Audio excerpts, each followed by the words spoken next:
Welcome to Southern Maryland Focus, and today with me is Joy Schrum and Naomi Hurley from the Baynut.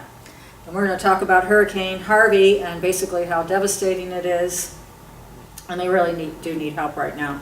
So Joy, you seem to know what's going on with Hurricane Harvey. So yes, well, I've been trying to follow it a bit, and what strikes me the most right now is the criticism that the mayor of Houston is facing, that the people who are needing to be rescued are facing. Everyone is saying they knew this storm was coming, they should have evacuated, they should have Now, when you say everybody, you mean Facebookers? Yes, Facebook, social media. It's definitely a big talker on social media, Twitter and Facebook.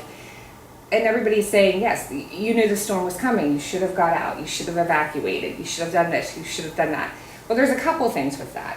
One, no one predicted that this storm would drop the amount of rainfall that it did. I mean, this is catastrophic, historical flooding that no one could have been prepared for. And they had a levee break too, I believe. Right. I mean, some are referring it to an 800-year flood. I mean, that's huge.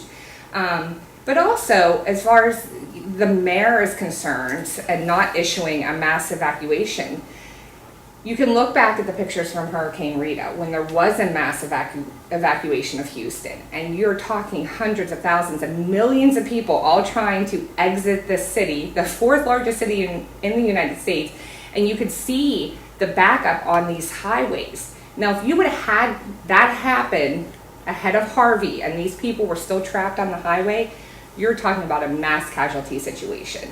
So I actually think that the mayor made the right call initially and not ordering an evacuation, because you're talking about 6.5 million people trying to get out of the city of Houston. Was Houston in the direct path initially? Essentially, because it's just north of Galveston and Corpus Christi, and those are the areas, of course, who were initially bracing for the brunt of the storm. For Category 3, right? For a Category 3, and then, of course, it was up to a Cat 4 by the time it made landfall. So, just curious, and I don't blame any of them, honestly, I really don't. But just curious, don't they normally, like I'm thinking like South Carolina and Florida, when it's a Cat 3, don't they tell you to get out?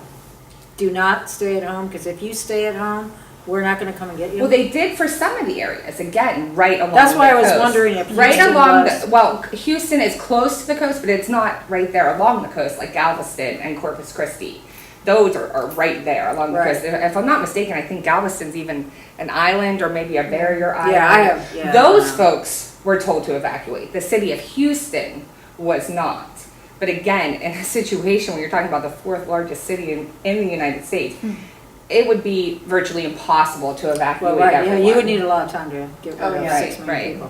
Absolutely. Yeah. And you're right, no one could have predicted the catastrophic nature of this storm. Like, Cat 3 obviously is awful. It's going to a Cat 3 will take your house down. Yeah, yes, but absolutely. Even with this, nobody could have predicted this level of rainfall. And it hits Friday night, and it is still raining here on Tuesday. Yeah, I know. I mean, most storms hit, drop the rain, bring the winds, everything, and then dissipates. But this storm just keeps battering Texas, and it's just absolutely horrendous. And it is so easy for us to sit behind our computers and saying this should have been done or that should have been done. But none of us could say what we would actually do in that situation. Exactly. Right. Yeah. Right. So I think it's really sad, and I think at this point in time, everyone just needs to be supportive.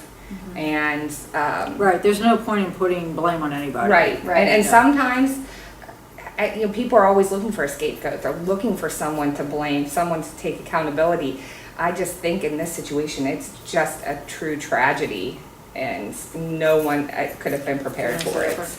So, yes, of course, if you'd like to make a donation to help the victims of Harvey, the Red Cross has actually set up a way for you to text your support. It's a $10 donation. You can text the word Harvey to 90999. And a $10 donation will be added to your phone bill. And like I said, I think if everybody across the country donated $10, I mean, what a difference that could truly make to these victims, because they are going to be recovering for weeks, months, years ahead. And I think this is a time where the country really needs to come together to support these victims, because it's really, really sad. Thanks for joining Southern Maryland Focus.